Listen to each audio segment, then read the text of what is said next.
Bonjour et bienvenue parmi les Digital Doers, le podcast de ceux qui font le e-commerce.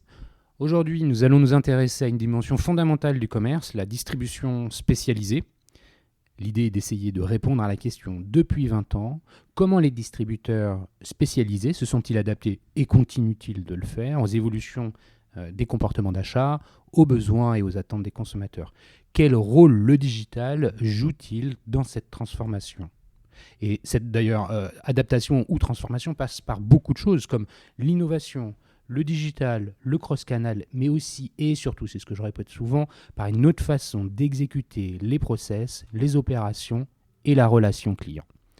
Pour en parler, j'ai le plaisir bien sincère de recevoir aujourd'hui Annabelle Chaussat, directrice marketing et e-commerce de Fnac Darty. D'ailleurs, c'est elle qui me reçoit dans son bureau pour l'enregistrement de ce podcast. Merci Annabelle. Donc, bonjour Annabelle. Avant qu'on rentre dans le détail de tous ces sujets que je viens d'évoquer, pourrais-tu te présenter en quelques mots ? Bonjour Cyril. J'ai 45 ans, voilà, je suis mariée, j'ai 2 filles de 18 et 16 ans et je travaille maintenant depuis un peu plus de 20 ans dans le retail où j'ai démarré après avoir fait l'EDEC, voilà, une école de commerce. Donc tu as un profil qui est commercial, effectivement, tu as fait cette école à Lille, hein, c'était à Lille. Tu as eu une spécialisation marketing déjà. Hein. Je crois que le marketing, c'est un peu le dénominateur commun à beaucoup d'étapes de ton parcours.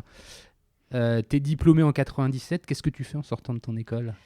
Eh bien, c'est là où je suis tombée déjà dans la marmite du retail et de la distribution spécialisée, parce que j'ai démarré au printemps et j'ai démarré à la vente. En fait, j'ai eu la chance de pouvoir démarrer en prenant une équipe, donc en manageant une équipe opérationnelle dans le grand magasin. Toute fraîche sortie d'école de commerce. Ah ouais, ça doit être un vrai challenge, non ? Un vrai challenge. Ouais. Voilà, j'étais la plus jeune de l'équipe, avec beaucoup d'humains dans les grands magasins. Il y a un vrai travail de management, d'arriver à embarquer l'équipe dans un travail qui est quotidien et qui pourrait avoir, vu de l'extérieur, une forme de répétitivité, de se dire on est tous les jours au même endroit à vendre les mêmes produits.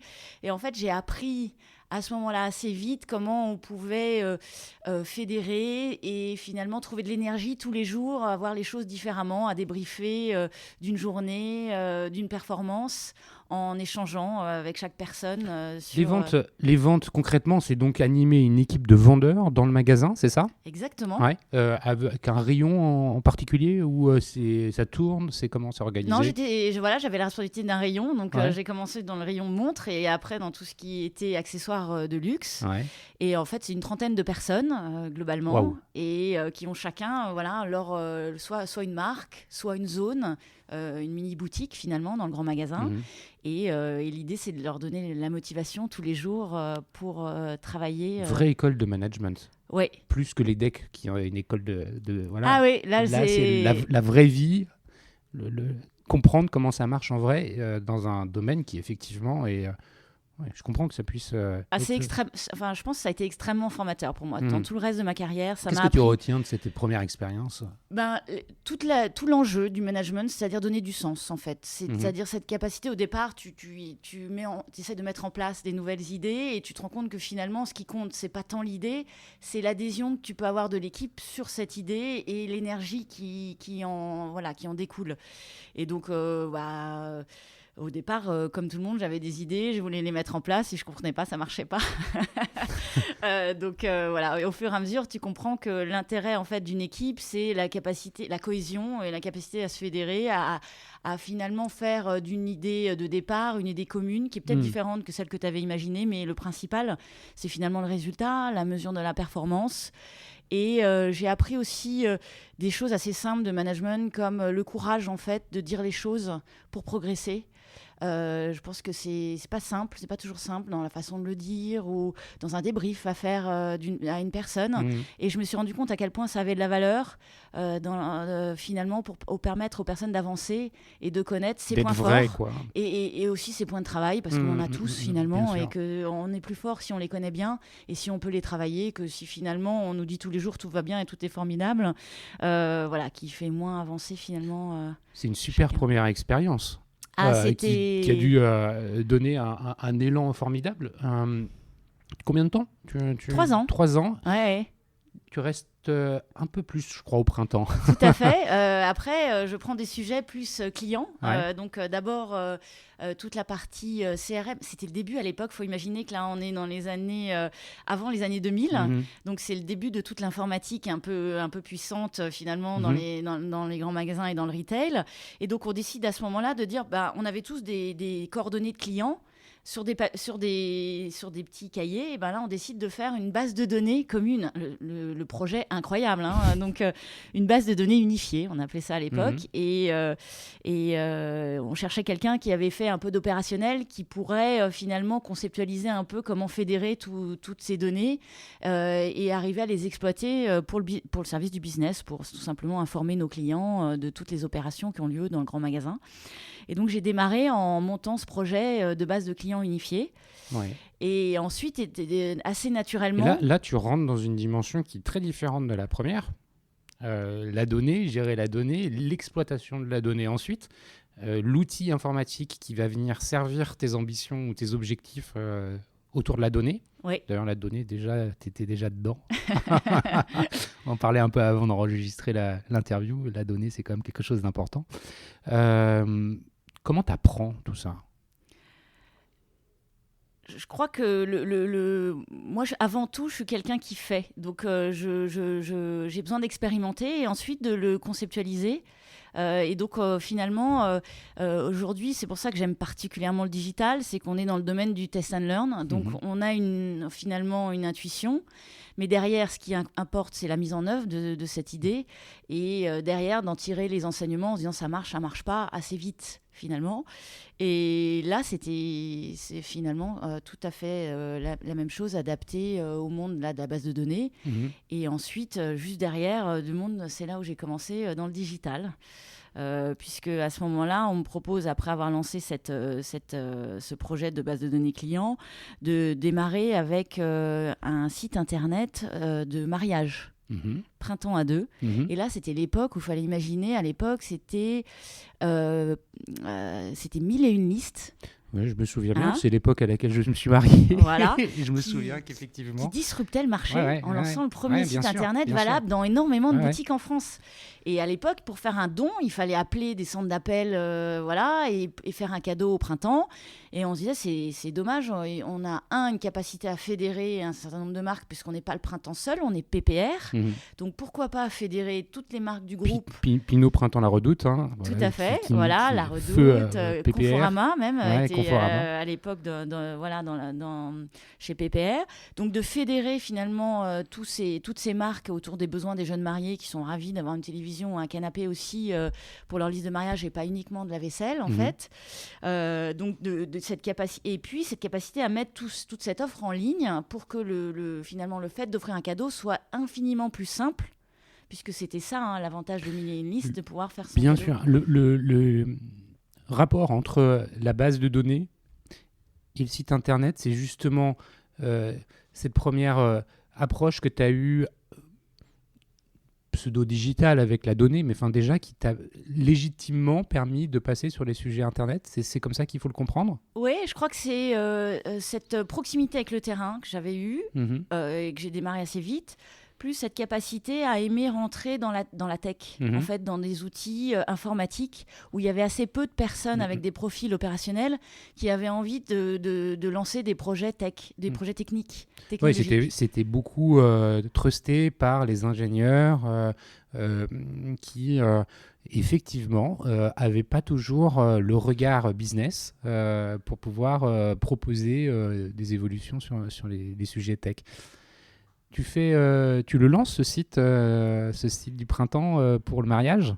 Tout à fait. Alors, on était plusieurs sur le projet. Donc, on lance ce projet incroyable. À l'époque, c'était vraiment le début de .NET, des langages de code sur le digital. Et je me souviendrai toujours de ce premier jour où, donc là, au lieu d'appeler, tu pouvais faire ton cadeau en rentrant ton montant, choisir ton cadeau, rentrer ton montant et rentrer ta carte bleue. Et là, s'écoulait 15 secondes et ça validait. Et là, on était aux anges. On trouvait ça incroyable, si tu veux, à l'époque, de pouvoir offrir un cadeau dans un délai de quelques secondes. Aujourd'hui, évidemment, on n'attendrait plus toutes ces secondes-là pour valider le cadeau. Mais en tout cas, c'était les débuts et c'était le démarrage aussi du projet. Donc, voilà, un joli projet. Il s'est lancé en quelle année, ce site, ce En projet 2000. 2000. Tu restes jusqu'en 2003, au printemps, pour ensuite faire un nouveau parcours dans une nouvelle société, Cadeos, c'est ça? Oui, tout à fait. Alors, il y avait des ponts assez forts, en fait, parce que Cadeos, c'est une filiale de PPR. Mhm. Et l'idée reposait sur quoi à l'époque? De lancer un projet qui était des chèques cadeaux qui étaient papier, Mhm. d'en faire une version digitale. Donc une carte cadeau, une gift card, c'était parce qu'on l'appelait comme ça, parce qu'il y avait que les États-Unis qui avaient lancé cette gift card. Donc de dématérialiser totalement le chèque cadeau pour pouvoir finalement le vendre en B2C dans un linéaire en magasin. Mhm. Là où avant, évidemment, la valeur était portée par le produit et donc tu ne pouvais pas le mettre en Mhm. libre service dans les magasins. Bien sûr. Donc de dématérialiser le produit et d'utiliser l'ensemble des enseignes du groupe PPR, donc qu'elles soient vendues à la Fnac, au Printemps, La Redoute et chez Conforama. Donc finalement, tout ce réseau que j'avais pu créer en lançant les listes de mariage, de le travailler avec d'une autre façon en lançant cette carte cadeau commune à l'ensemble des marques du groupe. Là, il y a dû y avoir en fait une gestion du changement forte, dans le sens où quand tu arrives dans un sujet qui est sur des rails, j'imagine, tu peux me le confirmer, Tout oui, à tu fais fait. oui de la tête, avec du papier, enfin il y avait une culture de la chose installée. On est en 2003. Effectivement, le digital a déjà commencé à s'installer dans le paysage et l'utilisation pour les Français. Cependant, comment la chose est perçue quand tu vas expliquer à ceux qui sont dans le running et l'exécution de ce business bien installé qu'il va y avoir des changements et que le digital va rendre plus difficilement perceptible un certain nombre de choses? Ça faisait très peur à l'époque, en Ouais. fait, parce que déjà, comme tu le dis, effectivement, le gros du marché était le B2B, donc le fait de vendre les chèques cadeaux pour des incentives ou en RH pour remercier les salariés en fin d'année. Enfin, voilà, donc c'était des gros marchés et des marchés qui reposaient sur la valeur du produit lui-même comme un billet de banque, un peu. Hein, voilà. Et de se dire qu'on pouvait mettre ça en libre service dans un magasin, et est-ce qu'on allait être au niveau des attentes, parce que finalement, ça devenait à se rapprocher un peu d'un produit bancaire ou d'un produit électronique. Ça faisait extrêmement peur d'un point de vue sécurité, déjà. Et puis de se dire finalement quelle allait être la réaction du consommateur, ce produit n'existant pas en fait. Voilà, instinctivement aujourd'hui. Il fallait l'activer en fait par ailleurs. Donc voilà. il avait de valeur au moment où il était activé. C'est ça qu'on a en fait repris des Américains qui avaient bien compris. En fait, ils s'étaient inspirés énormément du marché de la téléphonie en se disant on va prendre une carte un peu façon téléphonique, mais on va l'habiller en cadeau et en se disant elle est valable dans un certain nombre d'enseignes qui sont très tournées cadeau et qui vont faire qu'aujourd'hui, quand on ne sait pas quoi offrir comme cadeau, on va pouvoir offrir cette carte cadeau. Et c'est ça qui a en fait permis de convaincre en interne, c'est de dire regardez, le marché américain est en pleine explosion. Vraiment, ils avaient commencé, comme toujours, ils avaient 5 à 7 ans d'avance sur nous. Ils l'ont toujours, cette forme d'avance sur nous, ils sont assez impressionnants. Et de se dire à un moment donné, convaincre en interne, c'est déjà prendre des marchés où ça a marché et de se dire on va être les premiers à le faire. On aura vraiment un petit bonus à démarrer les premiers et à créer ce marché. Primo premier. Voilà. Et ce qui a été important pour nous, ça a été finalement de sensibiliser d'une manière générale le marché. Donc, on a lancé une grande campagne de communication. À l'époque, on l'a développée avec un artiste qui s'appelle Ben, qui écrit, tu sais, des phrases toutes simples. Et il nous a fait un truc incroyable sur nos packaging de cartes cadeaux. Il nous a écrit « Ceci est un cadeau » à sa manière, un écrit blanc avec un fond noir, qui donnait une valeur émotionnelle et artistique au produit incroyable, et en même temps une valeur extrêmement pédagogique, évidemment, pour offrir ce petit bout de plastique totalement dématérialisé qu'on active en caisse et qu'ensuite on peut utiliser dans les enseignes prévues. Voilà. Donc, un joli petit outil marketing digital. Le déploiement de cette nouvelle offre, tu l'as réalisé Enfin, c'est pas en un claquement de doigts que ça se fait, quelque chose comme ça. Enfin, je me trompe ou... Un gros travail Ouais. d'abord pour monter la base toute la partie informatique. Hein. Il faut une base en temps réel qui puisse interroger finalement chaque carte pour être sûr exactement du montant qui reste. Donc, une disponibilité online, une performance immédiate parce qu'il ne fallait pas ralentir les outils de caisse des enseignes avec lesquelles on travaille. Donc un vrai défi technologique des équipes à l'époque. Voilà, donc très pionnier, très nouveau. On s'est beaucoup inspiré de la téléphonie, là encore, de marchés qui faisaient du transactionnel temps réel, pour se dire, on a fait un appel d'offres sur le marché, on a pris celui qui gérait déjà ce genre de puissance transactionnelle pour l'étendre et l'adapter à notre marché de la carte cadeau, qui est un peu différent pour le coup. Donc, gros enjeux techniques. Donc, gros enjeux technologiques, gros enjeux de marketing pour faire comprendre aux consommateurs ce qu'est une carte cadeau. Et toi, tu étais la passerelle entre à la fois les enjeux marketing et technologiques, c'est ça ? Exactement. C'est un peu parfois complexe, non ? La relation pour faire comprendre l'un et l'autre. Oui, Comment, en fait, c'est ce qui me passionne. Je pense que c'est ce qui m'a toujours drivé. C'est finalement de mettre la tech au service du business. Ouais. Et c'est de se dire à quel point, finalement, on peut se tromper. Hein, à quel point on peut se tromper. À quel point, quand ça marche, c'est d'une puissance incroyable. La première année, on a fait 100 millions d'euros de chiffre d'affaires. C'était au-delà de tout ce qu'on avait budgété et prévu avec les marques. Ça a été du business additionnel ou ça a été le passage d'un mode de consommation papier vers le numérique ? C'était vraiment du business additionnel parce que si tu veux, en B2C, donc au grand public, on vendait très peu de ces chèques cadeaux qui étaient dans des caisses, mis dans des coffres, voilà, à l'abri du commerce, je dirais. Donc tu passes... Attends, c'est important ce que tu dis. C'est qu'en fait, vous étiez dans un mode de distribution qui était...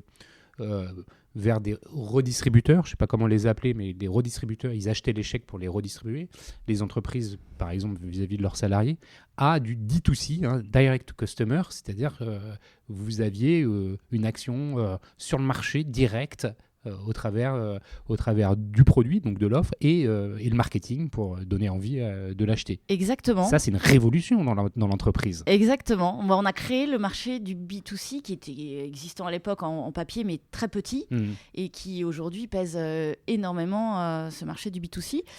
L'autre point intéressant aussi, c'est qu'on a lancé un site internet à partir de zéro pour pouvoir vendre ces cartes cadeaux, parce que ça devenait plus un problème de les expédier par la poste et de les activer au moment de la bonne réception du produit par le client. Donc là aussi, on a lancé un marché totalement inexistant qui était la vente en ligne de cartes cadeaux. Ça a fonctionné assez rapidement, le site ? Très bien, très vite. Gros attrait consommateur, la facilité, l'usage finalement du cadeau simple, on est sûr de faire plaisir, est devenue immédiate. Et on s'est amusé. Est-ce que la marque Cadeos a été un facteur de réassurance pour pouvoir lancer ça ? Est-ce que s'il n'y avait pas eu ce nom-là, ça aurait été aussi simple ? Alors, Cadeos, c'était définitivement connu en France par ce marché du B2B, voilà. Donc ça, c'était une belle caution.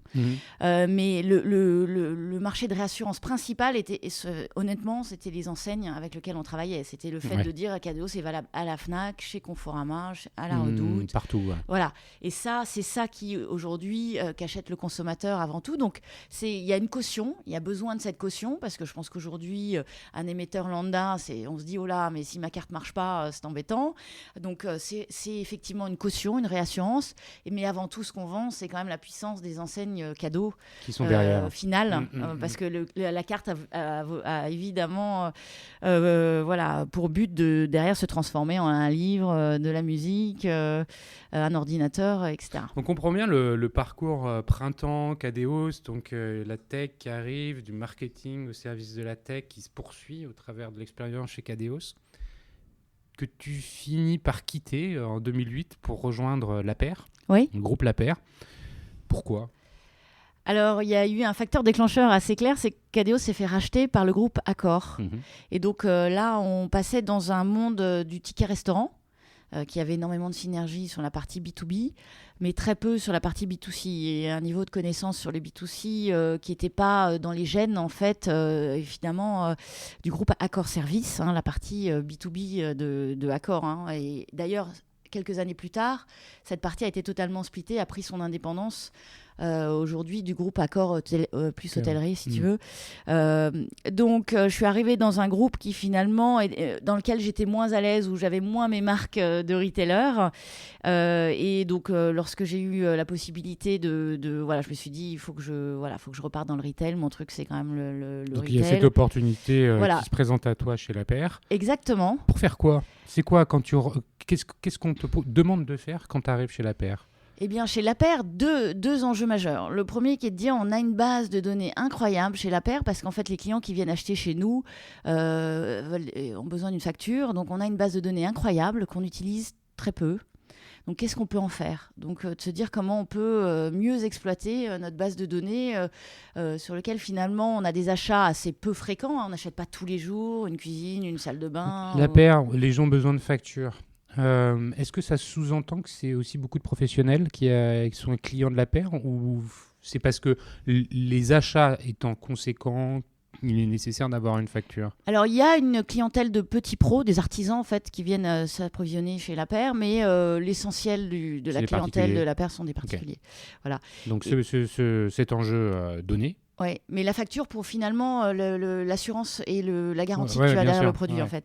Et donc cet enjeu d'une base de données incroyable à exploiter. Et puis déjà à l'époque, un COMEX qui dit nous ce qu'on voudrait c'est développer le digital, mais on ne sait pas très bien comment parce qu'on a des produits volumineux, fragiles, lourds. Donc ce qu'il y a de pire en e-commerce, il faut reconnaître. Gabarit, et donc comment on pourrait faire du business digital, ça nous intéresse de le développer. On ne sait pas trop comment. Voilà, donc ça, c'était à l'aide de mission. Voilà. Utiliser la donnée et développer une forme de e-commerce. Voilà, via un site, trouver la bonne formule. C'est pas la moindre des missions. Explique-nous par quoi tu commences, qu'est-ce que tu découvres en arrivant, mais par quoi tu commences, qu'est-ce que tu décides de faire ? Là encore, j'ai commencé par le terrain, en fait, à essayer de comprendre ce que voulaient nos clients. Donc, j'ai passé pas mal de temps en magasin, à essayer d'échanger avec les vendeurs qui étaient des grands connaisseurs de leurs produits, et les clients, pour savoir pourquoi ils venaient chez nous et qu'est-ce qui intéressait les clients en venant chez La Paire. Et là, de manière assez évidente, je me suis dit que faire du e-commerce pur allait être compliqué. D'abord, effectivement, avec des enjeux logistiques énormes qui font que les coûts de Rappelle-nous transport... ce que vend La Paire, principalement. Comment tu définis la proposition de valeur de La Paire ? Alors, tout ce qui est menuiserie, donc des fenêtres, des portes, tout ce qui est menuiserie, et puis salle de bain et cuisine. Voilà, donc c'est assez simple. Je te pose cette question parce que ça sous-entend derrière que l'offre est a priori difficilement adaptée à une vente en ligne. Exactement. Pour qui a déjà acheté un produit comme ceux que vend La Paire, c'est que tu as besoin de le voir, de te rendre dans des showrooms, d'en discuter avec ton mari ou avec ta femme, que c'est une décision qui est réfléchie, longue, effectivement, a priori pas hyper compatible avec du e-commerce. Exactement. Et donc, assez vite, je me suis dit qu'effectivement, le e-commerce, comme on le connaît, un magazine, un catalogue de produits que j'achète, allait être assez peu évident, en tout cas sur tous ces produits un peu impliquants. Mais il y avait deux manières, en fait, de travailler le e-commerce en prolongation du commerce en magasin. La première qui était assez évidente, qui était de dire finalement, les magasins ont déjà une forme, ils appelaient ça un drive. Et j'ai dit, c'est marrant, vous appelez ça un drive. En fait, on vient acheter en magasin et puis on vient récupérer ses produits à un autre endroit. Et je dis, finalement, ça, c'est un client, il sait exactement ce qu'il veut, lui. Et en fait, il y en a à peu près 1 sur 2, là, comme ça, qui arrivent et ils ont regardé déjà sur le catalogue et ils savent qu'ils veulent ça et ils viennent le chercher. Ils ont mûri leur réflexion d'achat déjà. Et ces clients, ils pourraient peut-être l'acheter directement de chez eux, tranquillement, dans leur canapé et venir directement le chercher au drive. Et donc, j'ai fait que repackager finalement un flux déjà existant. Alors, on a aménagé en mettant un petit interphone à l'arrivée parce que voilà, on avait besoin d'avoir l'email de confirmation et de pouvoir lui avoir préparé à l'avance dans son créneau. Mais de se dire finalement, là encore, le e-commerce au service du magasin et donc finalement d'être une extension pour un client qui sait exactement ce qu'il veut, de venir juste le chercher en magasin, que ce soit déjà prêt pour lui. Tu fluidifies l'expérience d'achat qui était tout à fait traditionnelle dans la façon dont elle s'exécutait, c'est-à-dire le consommateur qui vient 1 fois, 2 fois, 3 fois pour pouvoir établir son choix, comparer, décider et in fine revient une dernière fois pour valider avec le vendeur la commande, préparer la commande et puis la payer et avec sa voiture aller la chercher dans un entrepôt ou dans un pick-up un peu plus loin et repartir chez lui. Et toi tu lui dis, monsieur machin, vous n'allez plus le faire comme ça, vous avez pris votre décision. Maintenant, vous pouvez de chez vous, sur votre ordinateur, valider votre commande et venir la chercher à un créneau horaire qui est défini, j'imagine, directement dans le magasin. C'est ça ? Exactement. Le client, il est sûr qu'il est disponible. Mhm. Parce que parfois, il y a des produits en entrepôt central, donc il faut les faire venir. Donc là, il est sûr que son produit l'attend et il va plus vite. Il n'a pas perdu son samedi. Exactement. Voilà, il peut bricoler Voilà. derrière. Alors, ça paraît simple comme ça, mais là, tu vois, je me suis heurtée à un des sujets un peu clés dans le retail, qui est le e-commerce est-il un concurrent des magasins ? Question qui, encore aujourd'hui, peut être posée. Et puis, est-ce qu'on fait un PNL pour le e-commerce versus ceux des magasins ? Exactement, et ce qu'on faisait évidemment à l'époque. Pour justifier aussi d'avoir recruté des experts du e-commerce, il fallait bien un PNL pour montrer que... Et puis il y avait une crainte qui n'était pas fausse, qui était de dire que le e-commerce, finalement, c'est une recherche de prix. C'était ça, beaucoup ça à l'époque. Là, on se remet quelques années en arrière. Je recherche d'abord du prix, et donc effectivement, j'ai moins de marge. Et donc, est-ce que je vais être rentable à développer le e-commerce en tant que retailer ? Donc, il y avait une logique aussi d'aller chercher de la rentabilité, de vérifier que le site pouvait être rentable. Donc cette logique de PNL, on la comprend bien, sauf qu'à un moment donné, elle se confronte à celle du magasin. Et là, très vite, dans l'idée de développer mon drive, quand j'en parle au magasin, parce que j'aime bien avoir toujours cette connexion avec les magasins. Elle vient de là où j'ai démarré, mais elle reste même encore aujourd'hui dans ce que je fais au quotidien très forte. Et donc quand j'en parle au magasin en leur disant on va lancer cette idée géniale du drive pour les clients, ils me disent non, mais c'est une très mauvaise idée, je vais perdre tout le chiffre d'affaires de ce que tu es en train de développer là. Et donc là, je me suis dit, on ne va jamais y arriver si on n'a pas les magasins avec nous, puisqu'évidemment, dans cette expérience d'achat, le client, en amont, il va de toute façon au magasin. Sur les indépendants, des franchisés, c'est qui les magasins ? C'est beaucoup quand même de magasins l'interne. Ouais, de l'interne. D'accord, avec quelques franchisés, enfin ce qu'on appelait des mandataires.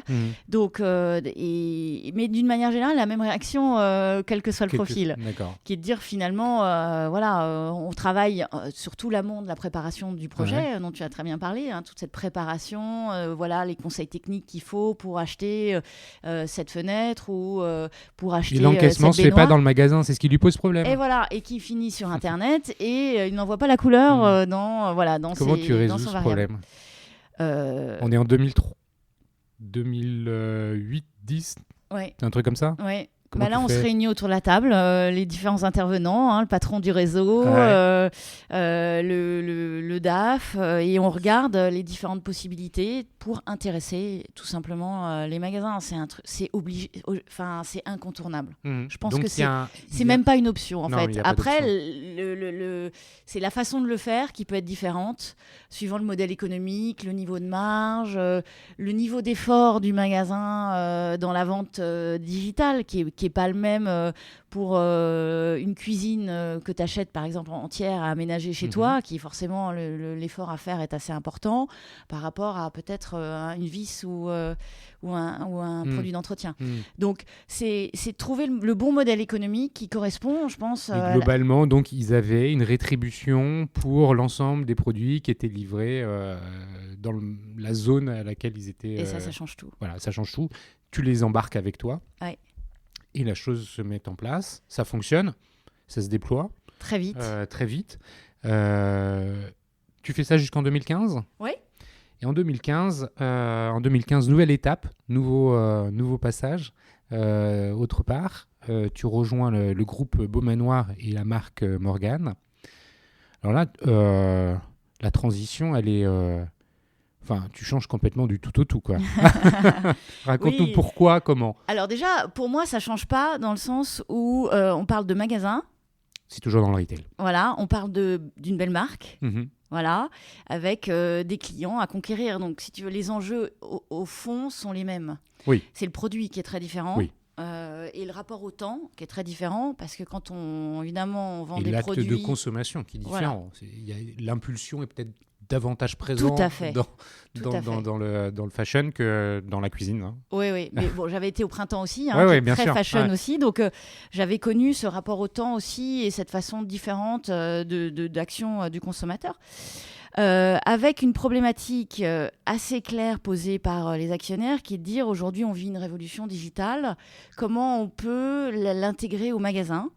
Et donc ils m'ont confié à la fois le digital mais aussi l'exploitation des magasins pour permettre justement de casser les silos et de se dire un client aujourd'hui qui achète une veste ou une cliente qui achète un pantalon, finalement, elle peut aussi bien l'acheter en magasin que sur le site.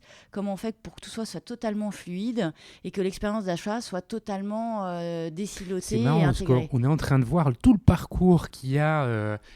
c'est intéressant ce que tu as vécu, cette transformation du retail étape par étape, du printemps, puis en passant par Cadeos et La Paire. On voit vraiment comment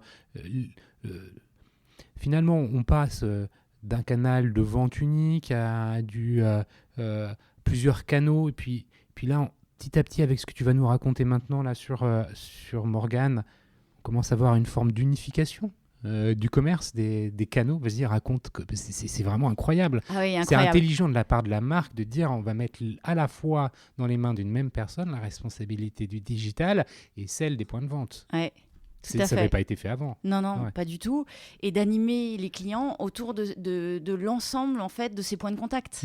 C'est ça la puissance du sujet, c'est d'arriver à dire finalement, si je fais une soirée, on faisait beaucoup de soirées clientes pour qu'elles permettent notamment nos meilleures clientes de venir en magasin, d'avoir le magasin réservé, qu'elles puissent aussi acheter sur Internet. Et ça paraît simple quand on le dit comme ça, sauf que quand on est en magasin, on n'a pas envie que les clients achètent sur Internet. On se retrouve encore avec l'éternel débat problème, des silos.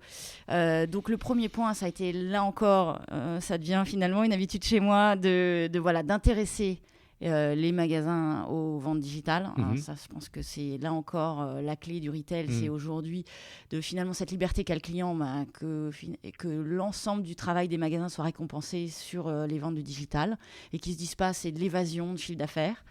Je fais une pause là-dessus parce qu'on en a un petit peu parlé avant qu'on enregistre tout à l'heure. Effectivement, et puis on s'est dit on va commencer à enregistrer, sinon on va faire l'interview sans l'enregistrer. Mais c'était vraiment un débat qui était intéressant qu'on avait avant qu'on continue sur Morgane et puis qu'on passe sur Fnac Darty.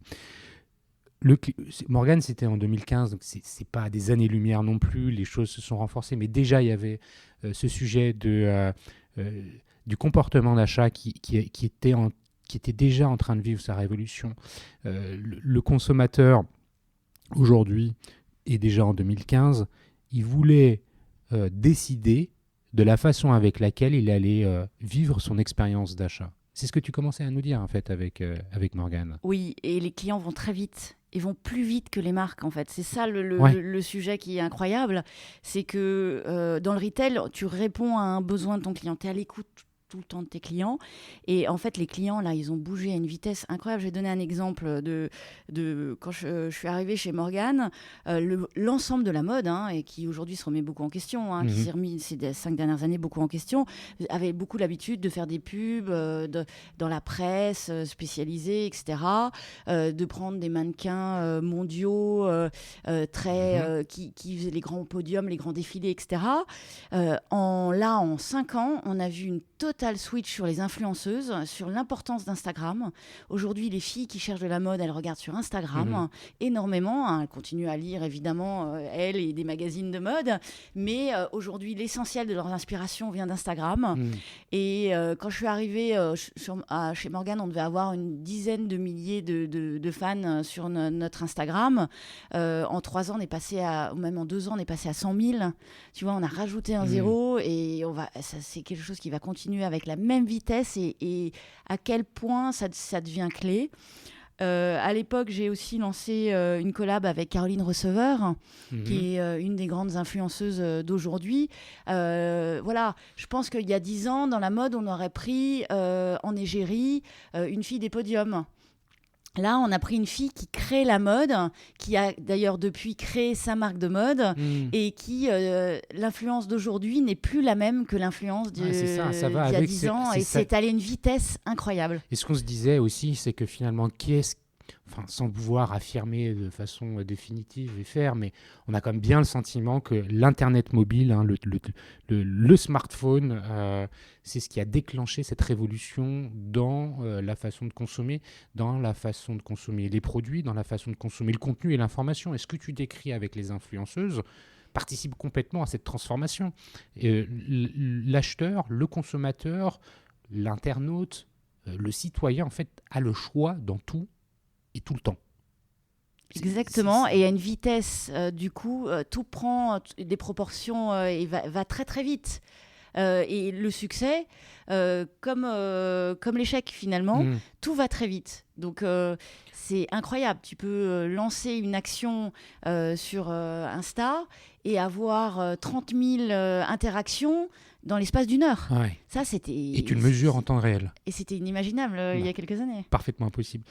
Donc chez Beaumanoir, chez Morgane, pendant 3 ans, tu vas justement unifier ces différents modes de distribution d'achat, rendre cohérent l'expérience d'achat d'une cliente Morgane, que ce soit en point de vente ou sur le site internet Morgane. C'est uniquement distribué dans des magasins Morgane? Oui, magasins en propre la plupart. D'accord, il n'y a pas de revendeurs Il y en a, si aussi, mais beaucoup, il y en a un peu en France, beaucoup à l'international. D'accord. Voilà. Tu parles d'international, dans quelle mesure ces sujets internationaux viennent influer tes décisions? Est-ce que c'est franco-français, en fait, quand tu mets ça en place pour Morgane, ou alors est-ce qu'il y a un côté international? Comment ça fonctionne? Aujourd'hui, c'est très mondialisé. Tout ce qu'on fait est devenu, de par le digital et l'influence des réseaux sociaux, très mondial. Et donc aujourd'hui, dès que tu mets en place une action, il faut la prévoir déclinable à l'international. Et même le compte Instagram, on a décidé de systématiquement le faire en anglais aussi, de manière à ce que finalement, toutes les fans du monde entier puissent suivre la marque. Ok, donc tu avais une roadmap internationale, hein, c'était pas... Tout à fait. Très bien. En 2018, donc, en fait, il y a un peu plus de 18 mois, on est aujourd'hui en octobre 2019, tu rejoins, tu rejoins Fnac Darty. Alors, on comprend la cohérence, toujours retail, toujours marketing. Avant que tu nous expliques ce que tu fais concrètement ici, pourquoi tu fais ce changement? Comment il s'opère? Qu'est-ce qui t'a motivé à faire ce changement du fashion vers Fnac Darty? Écoute, il y avait un contexte, évidemment, à l'époque. Fnac et Darty venaient de se rejoindre. Ça devait faire 18 mois, en fait, la fusion. Et donc, c'est un contexte assez extraordinaire et assez unique en son genre, 2 si belles marques françaises, enfin vraiment 2 qui font partie du emblématique de notre patrimoine, et de se dire finalement comment on continue à travailler ces marques de manière aussi forte chacune de manière extrêmement distincte, hein, avec des propositions de valeur différentes, et en même temps des synergies dans l'expertise des équipes, dans les idées et toutes les actions qu'on peut mener au quotidien. Et je crois une expérience assez unique en soi, qui me paraissait, comme tu le dis, être tout à fait dans la continuité de ce que j'ai toujours fait, et en même temps nouveau et différent à expérimenter, hein, parce que travailler 2 marques, c'est le double de boulot. Qui ont une puissance phénoménale. Tout à fait, avec une vraie empreinte digitale très forte, hein, c'est 1,6 milliard de chiffre d'affaires sur l'ensemble des 2 marques. C'est assez puissant. On est le 3e site e-commerce en France. Là, tu passes dans une autre dimension. Donc ça, c'est ce qui te motive à opérer ce changement. Donc tu arrives chez Fnac Darty. Tu as commencé à parler du contexte. Est-ce que tu peux nous en dire un peu plus avant que tu commences à nous dire quelle est ta lettre de mission quand tu arrives ici? On l'a deviné un petit peu avec tes premiers mots d'introduction au sujet de Fnac Darty, mais voilà, le contexte post-fusion, je ne sais pas si c'est le bon mot, enfin rachat, rapprochement, tu trouveras la terminologie qui convient le mieux pour le décrire. comment les équipes cohabitent, collaborent ensemble, quelles sont les différences de culture d'entreprise, enfin tous ces sujets-là que tu trouves en arrivant, la situation en arrivant, et puis ta lettre de mission. D'accord. Je pense que rapprochement, c'est le bon terme. Alors, parce en fait, il y avait beaucoup de bienveillance au moment où j'arrive. J'arrive dans un contexte où les équipes sont apaisées parce que les organisations ont été clarifiées pendant les 18 mois qui ont précédé mon arrivée, où mon prédécesseur et l'ensemble du COMEX a défini finalement des nouvelles organisations, et on sait que c'est toujours dans les changements d'organisation où il peut se créer des tensions, des difficultés, je ne sais pas ce que je vais faire demain, des questions quand même qui sont préoccupantes et qui peuvent créer de l'anxiété et de la tension. J'arrive à un moment finalement de maturité de ce rapprochement qui est très intéressant, avec des équipes extrêmement expertes. J'ai une chance folle aujourd'hui d'avoir des équipes extrêmement talentueuses. Ça, c'est tout de suite ce qui me... Elles avaient commencé à se rapprocher, les deux... Elles étaient même totalement réorganisées en fait. Donc, si tu veux, moi, aujourd'hui, je m'occupe à la fois... Il y a une personne qui s'occupe de tout ce qui est expérience front office des sites, tout ce qui est expérience utilisateur et projet. Une personne qui s'occupe de tout ce qui est publicité. Une équipe qui s'occupe de tout ce qui est publicité et marque. Une équipe qui s'occupe de tout ce qui est data et fidélité. Okay. Une équipe de tout ce qui s'occupe de l'acquisition. Donc tout ça, tu le trouves en arrivant, cette organisation-là. Exactement. D'accord. Et une dernière qui s'occupe de tout ce qui est régie publicitaire, parce qu'en fait, on utilise nos sites et nos magasins pour pouvoir vendre de l'espace publicitaire aux annonceurs, nos fournisseurs, mais aussi des annonceurs extérieurs. Donc, une petite régie dans l'équipe qui fait un travail d'ailleurs extraordinaire à ce sujet. Donc, une équipe très talentueuse, composée un mélange de nouveaux arrivants et de personnes qui étaient déjà à la Fnac ou chez Darty avant le rapprochement.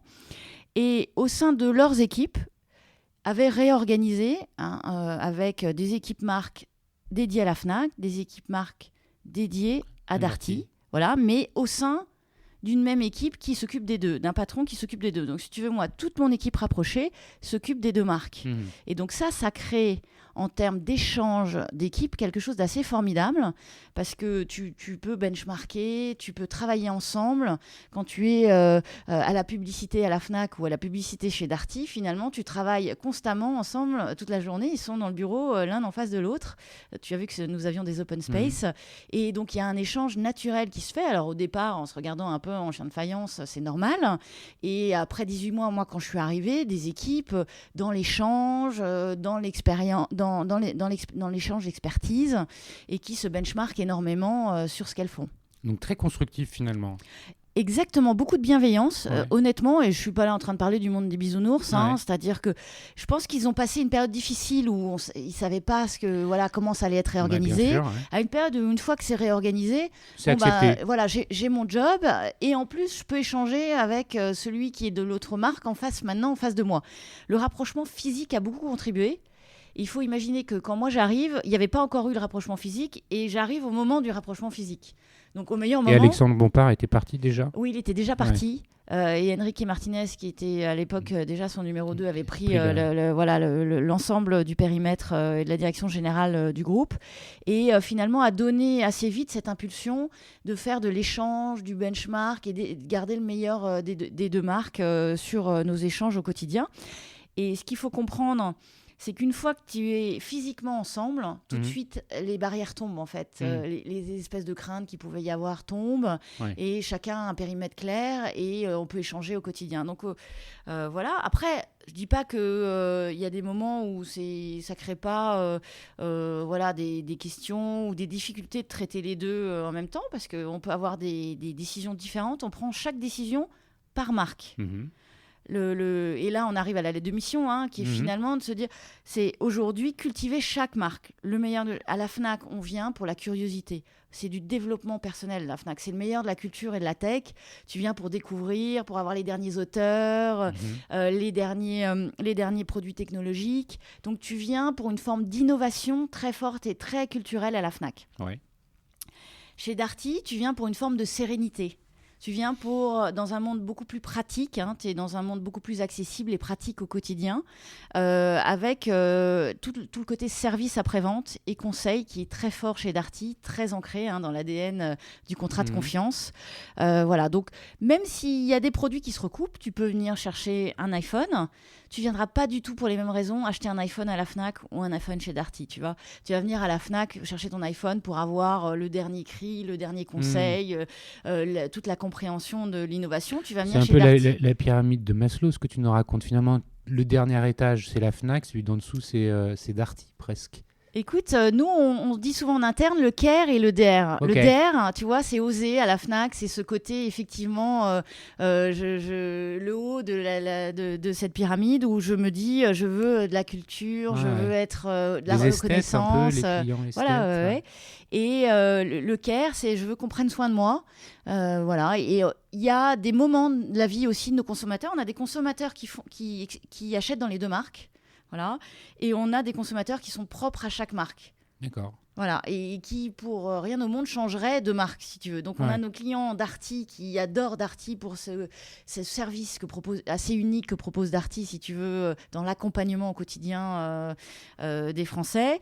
Et nos clients Fnac qui sont Fnac et pour rien au monde, ils changeront de la Fnac tellement ils aiment y trouver... non, mais c'est vrai, on observe ça tous autour de nous, je crois. de la culture. Ouais, c'est ce qu'on observe. Donc toi, tu viens pour animer l'organisation qui est mise en place. Il y a des objectifs. Tu as une roadmap à écrire ou tu en as une à jouer. C'est quoi ? Alors, la roadmap, elle est de développer l'émotionnel et finalement le côté unique de chaque marque. Voilà, très clair.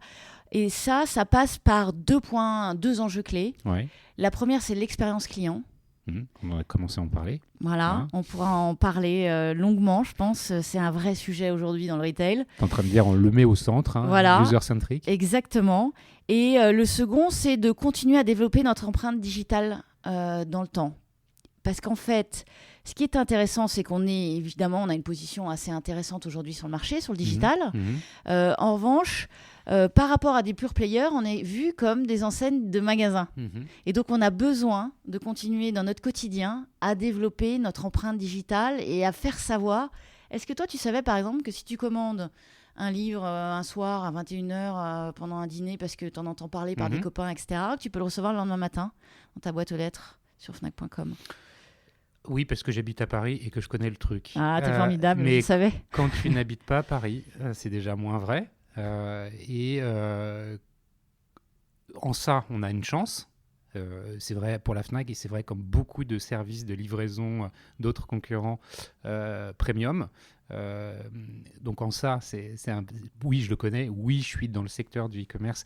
Et oui, je suis client de la Fnac. Donc je ne le découvre pas vraiment. Je le sais, mais en revanche, tu as peut-être raison que la majorité ne le connaît pas. C'est certain. En fait, les Français associent la puissance de service à Amazon aujourd'hui et à certains pure players et se disent que finalement des acteurs du magasin n'ont pas cette puissance, alors qu'aujourd'hui, tu vois, on est capable d'égaler les grands du e-commerce sur la puissance. Il faut comprendre la puissance de nos investissements logistiques qui est vraiment extrêmement forte. Ça m'intéresse que tu développes ça 2 secondes, parce que la logistique, on en parle peu parce que c'est pas glamour, alors que c'est clé, c'est central à l'ensemble des organisations digitales. C'est vraiment là où les investissements sont les plus lourds, c'est là où ça fait tout, ça change tout. C'est-à-dire qu'un système, une supply chain qui déraille, c'est l'ensemble du reste qui déraille, de la promesse qui n'est pas tenue, de la valeur ajoutée qui n'est pas faite. Comment ça fonctionne pour vous ? C'est vrai qu'on parle souvent de la partie visible de l'iceberg dans le digital et pas assez d'abord de la puissance de l'offre, qui est un truc clé aujourd'hui, et puis cette puissance logistique. Écoute, cette puissance logistique, on utilise évidemment nos entrepôts historiques. On a une 20aine de plateformes en France, donc ça, on ne sait aussi pas assez.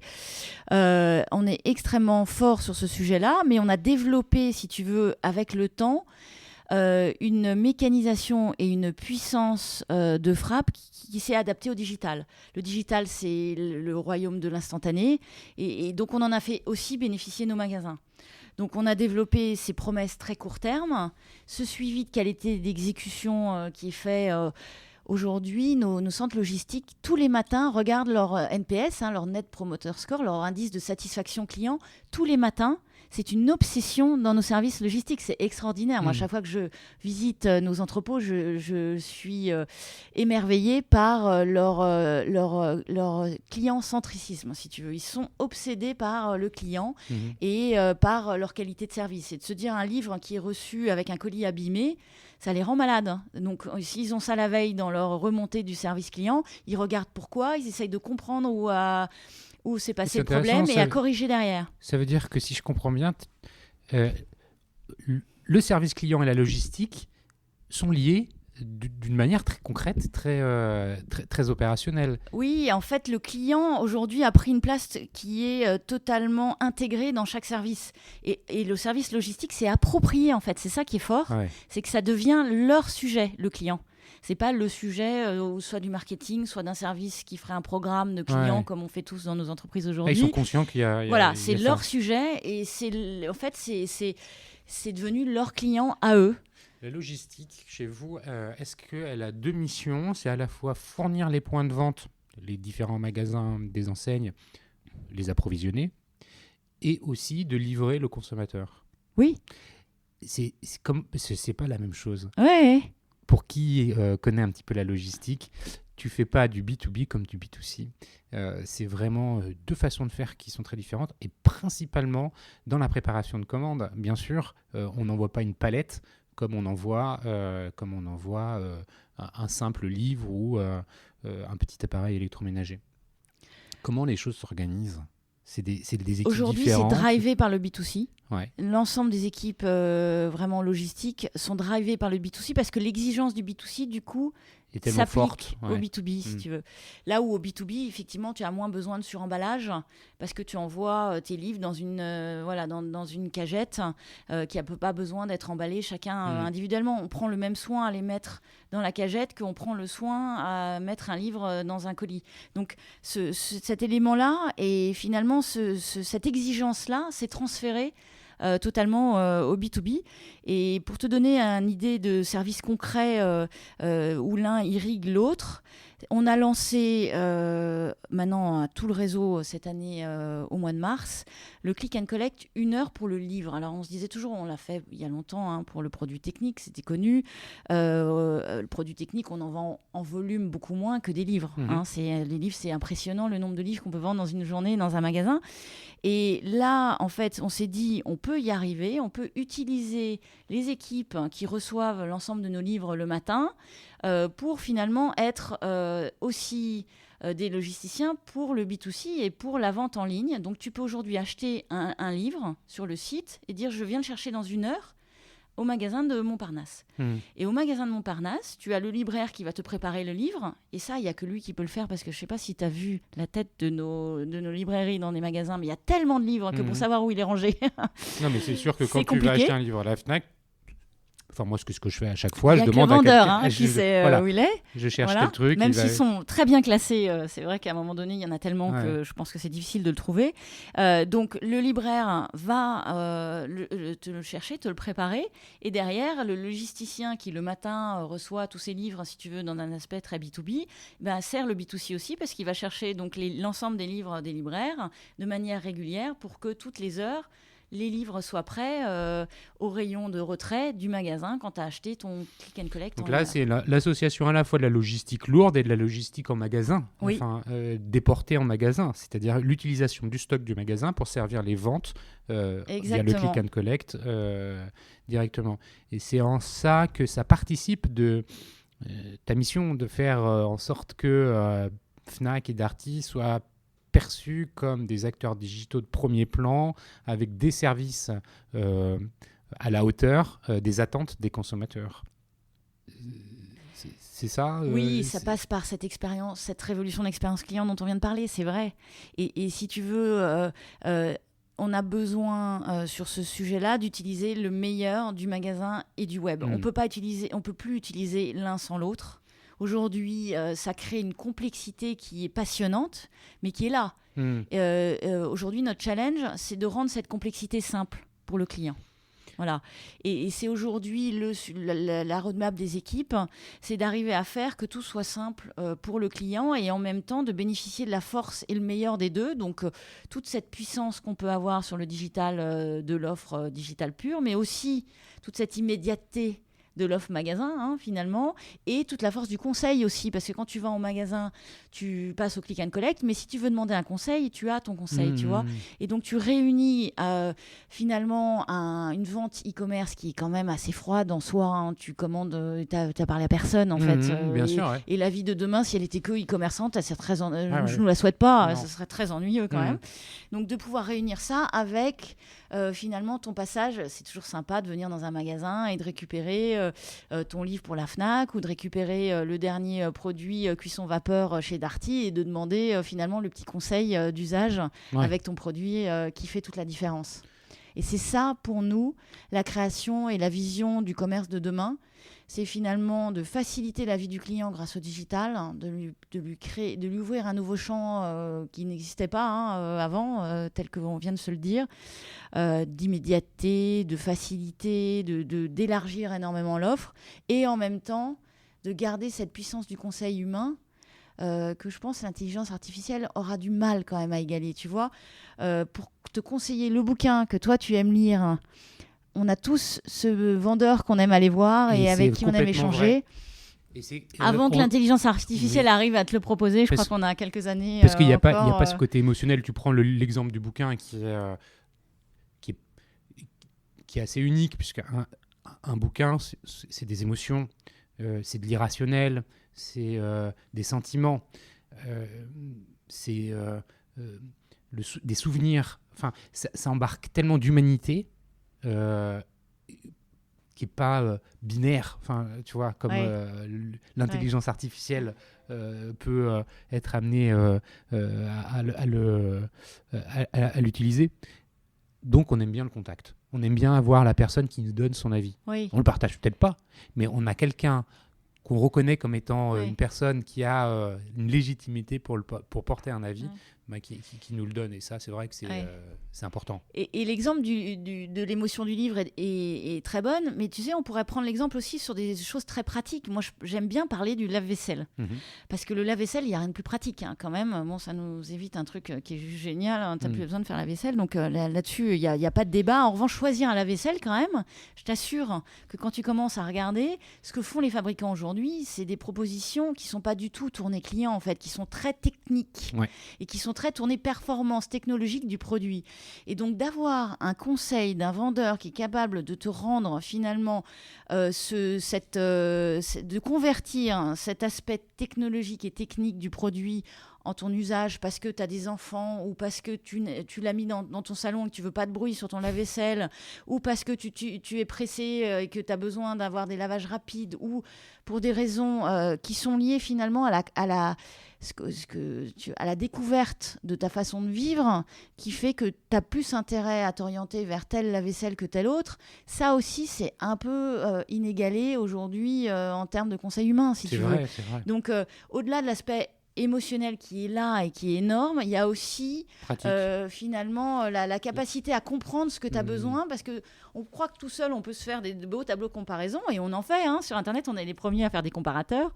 Je pense qu'au-delà de la comparaison technologique, il y a en fait une compréhension du besoin de la personne que sait faire très bien un vendeur humain et qu'on a du mal à reproduire aujourd'hui en comportement informatisé finalement.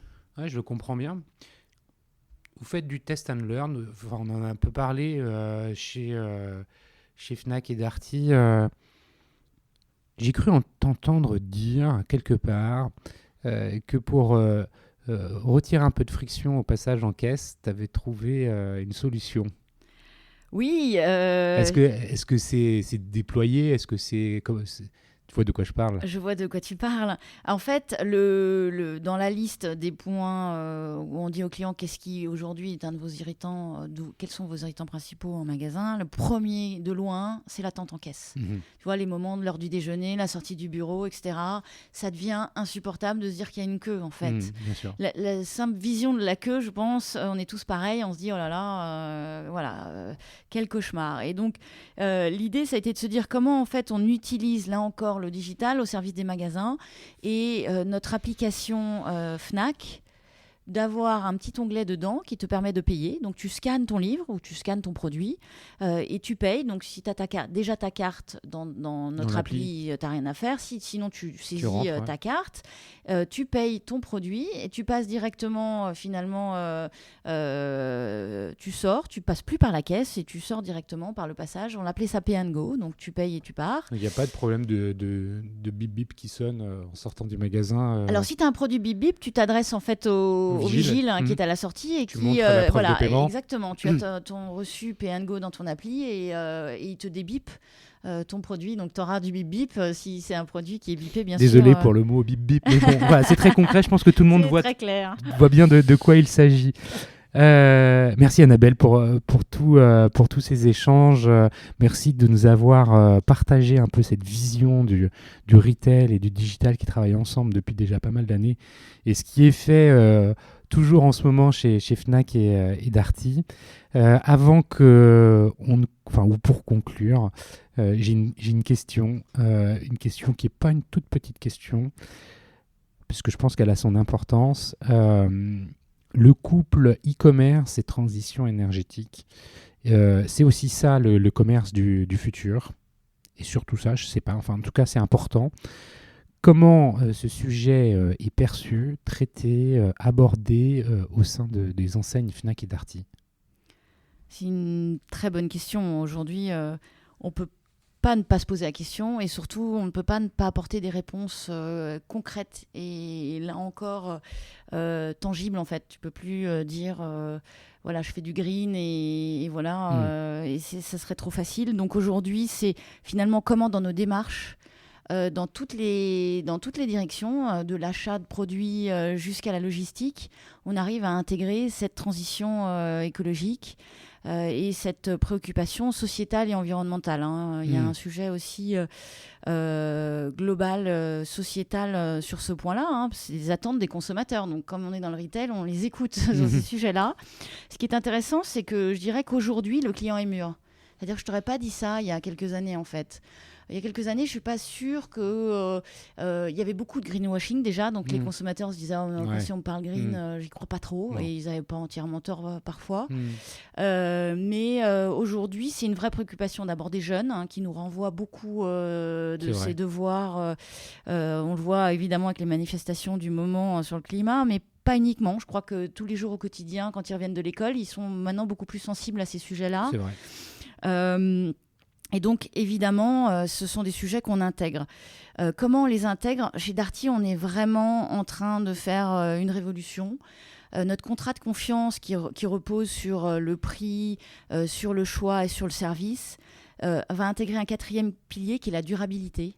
D'accord. Et donc, c'est ça notre nouveau contrat de confiance. Et cette durabilité, elle va se matérialiser comment? On a créé un label qui s'appelle le choix durable. Et donc ça, c'est issu de nos 20 années d'expérience, de statistiques des dernières, de notre service après-vente et de nos experts qui interviennent pour sortir les produits qui sont les plus réparables et les plus durables.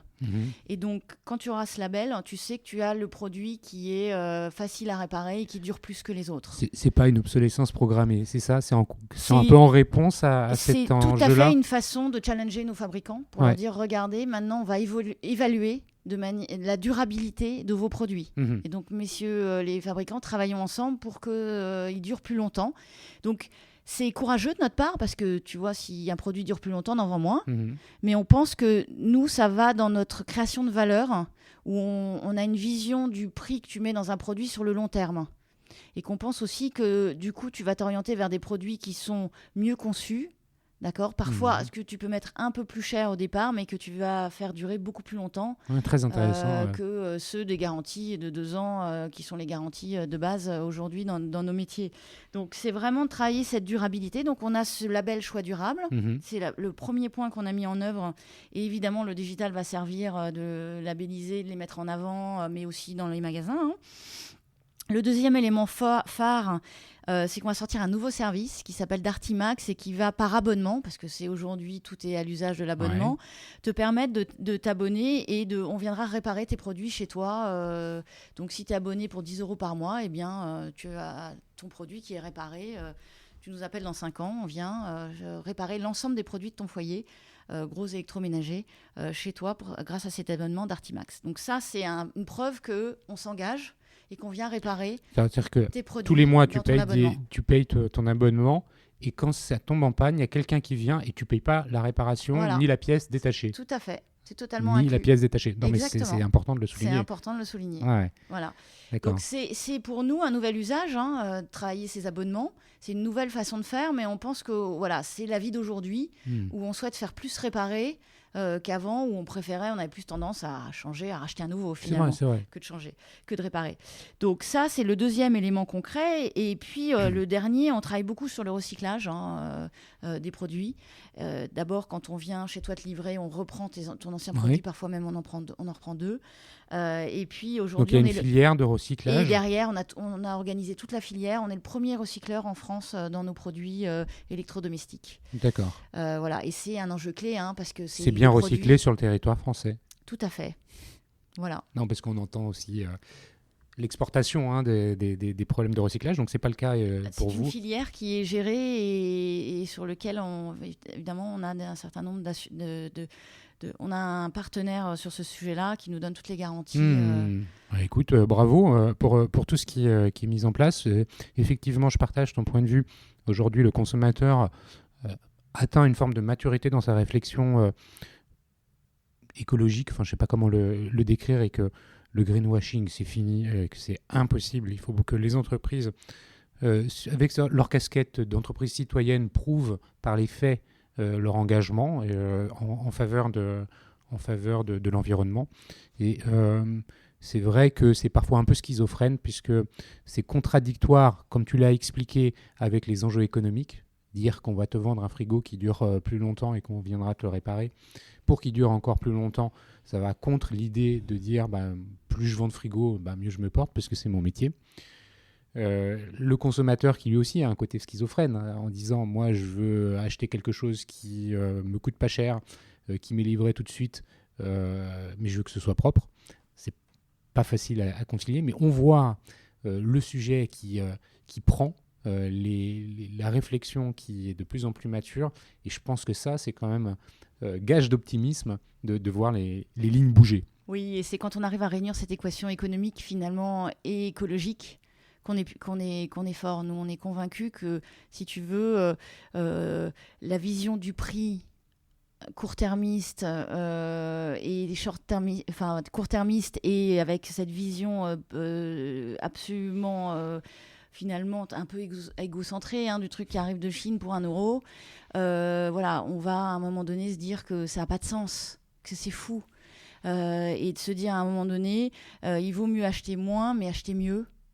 Et c'est compatible d'un point de vue finalement vision budgétaire d'aujourd'hui, parce qu'on cherche tous quand même des économies globales sur nos budgets. Mais si on achète moins et qu'on achète mieux, au global, on pense qu'on est tous gagnants, et notre environnement planétaire et notre budget familial. Mais je suis bien d'accord avec toi, et merci de nous partager tout ça, Annabelle. Merci pour la qualité de ces échanges. Avant qu'on ne se quitte, le mot de la fin. Où est-ce qu'on peut te suivre? LinkedIn, Twitter, comment on fait pour suivre Annabelle? LinkedIn, oui, je pense que c'est le plus actif. C'est le plus actif. Merci encore. Merci à vous tous qui écoutez les Digital Doers. Vous êtes de plus en plus nombreux Et ça me fait bien plaisir. Je vous rappelle, s'il vous plaît, de bien vouloir noter 5 étoiles sur Apple Podcast. Si vous avez aimé le podcast, c'est un des moyens les plus efficaces de le faire connaître. Puis partagez autour de vous l'existence des Digital Doers, ces témoignages et ces échanges de grande qualité comme on vient d'avoir avec Annabelle. C'est la meilleure façon de le faire connaître. Merci encore. Si vous voulez m'écrire ou m'envoyer des mots, rendez-vous sur le site lesdigitaldoers.com et je vous dis à très bientôt. Au revoir.